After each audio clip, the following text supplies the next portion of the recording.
your recommendations for improvements in recruitment and retaining talent in all areas, whether we're talking special ed or math or just regular elementary ed. How are we going to recruit and retain these talents? How long do I have to answer that question? A minute. A minute. A minute. Shorter one, a minute. Great. I think that's a very simple. Okay, that's a question that can be answered very quickly, and that is that we need to stop using teachers as and paraprofessionals and custodians and school bus drivers as the first line that we cut or roll down things to because we can't budget responsibly.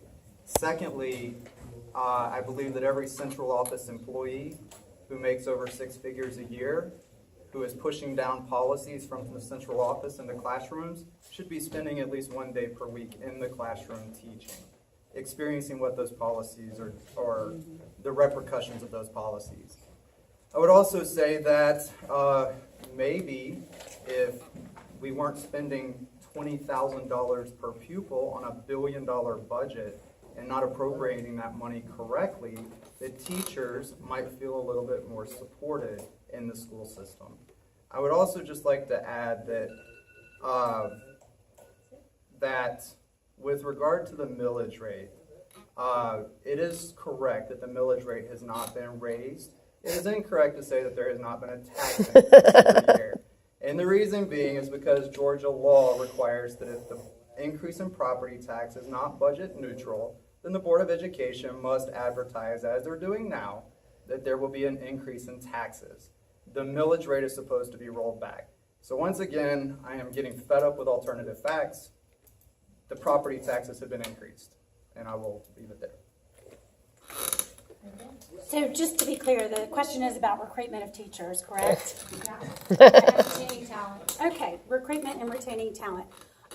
Having served on the state special ed advisory panel, I've had the opportunity to meet several college professors who are in special education.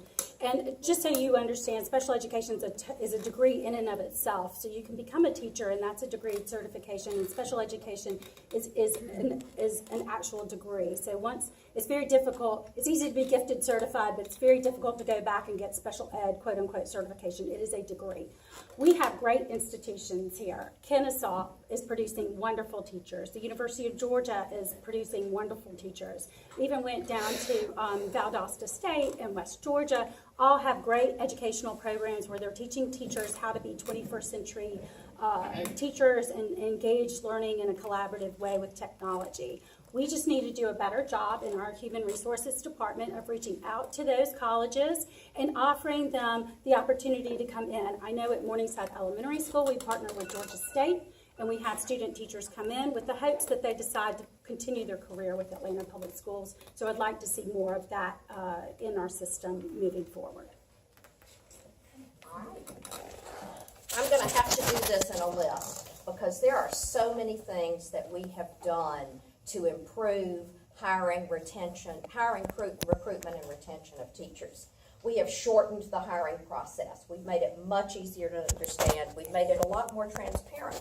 We started earlier in the year so that we get the best choice of teachers and we don't lose them to other districts.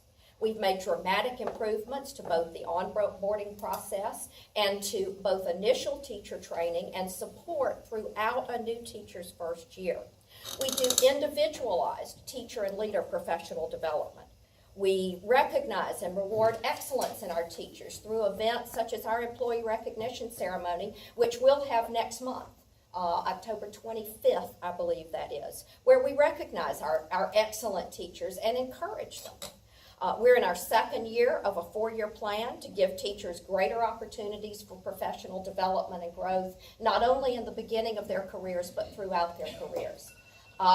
Finally, the most important thing is we've given teachers a raise every single year in the last 4 years to the tune of a total of $45.2 million. And we have achieved complete pay parity, which means that we are paying every teacher and, in fact, every employee according to their experience and skill level. First, I would say if you want to look to how you're going to make a quality school and you want to have quality teachers, it's going to start with a quality principal. Hands down, you put a quality principal into the right building, that quality principal will hire quality and retain quality teachers. And how do you do that is you give them autonomy to do that from top down. We have made the right decision with charter system of giving increased responsibility to go teams, which include that principal, much like we have with the board and the superintendent. It's the exact same setup on purpose. So we chair that, we set up our expectations of what we want to see in a strategic plan, how we want to, what goals we want to have going forward, and then we hold, just like the board does with the superintendent, we hold our administration, our operations accountable for that. If you bring teachers in and you tell them, this is where we are, this is where we want to go, and this is how we're going to get there, now we expect you to get us there, they will appreciate that. They will like the expectations. It's no different with our students. We cannot bring any student in and not have the same exact expectation for every single child, and that is to be successful. So we expect that from our teachers. But this is a crazy thought. You can actually go talk with the principals and the teachers that you believe are at the top. You ask them, what keeps you here, what would make you stay here, and what can bring people like you here? And they'll be happy to have those conversations with you. And you do that on the local level within your school. Thank you. Seek to strengthen collaborations and partnerships with the governments of the City of Atlanta, Fulton County, and DeKalb County. I think I would start by making sure that every school has a safe route to school. We did this at Morningside a few years back. We worked with our local school council at the time. I was part of PTA in that measure. And we sat down and worked with routes to safe schools, and we worked with the city and the various departments in that, and we made a very safe route to school. We did some additional work over at Inman with that. So it's a very easy first step to bring people to the table and to get the work going, to make sure that all of our schools are safe. We want more bike lanes, we want more walkability, especially where children can walk to school like they can in many of our neighborhoods in District 3.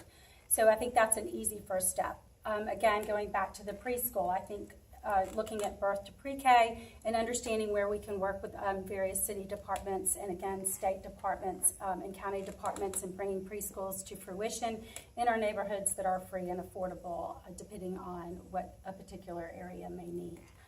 There's also great opportunity for wraparound services. And do you need me to quit, or if I got a little bit more breathing room? There's a great opportunity with wraparound services. So, and again, that's a huge bucket depending on what a community may need given their deficits. That can include tutoring, that can include medical care, mental health services, can include, what food necessities, clothing necessities, anything that will enhance a community's ability to provide a safe environment for children to go to school and to learn and be ready when they come into school every day.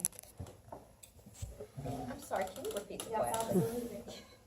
How might you seek to strengthen collaboration and partnerships with the governments of the City of Atlanta, Fulton County, DeKalb County, kind of more broader? We've already talked about the joint APS City Council Committee that we formed for the first time in history a few years back and that I've been serving on. And we've talked about the Fulton County Smart Justice Commission.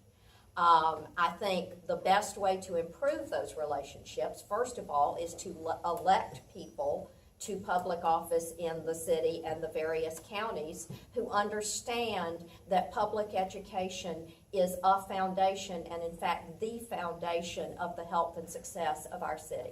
Because we are working not only for our children now, but for the adults they will become in the future.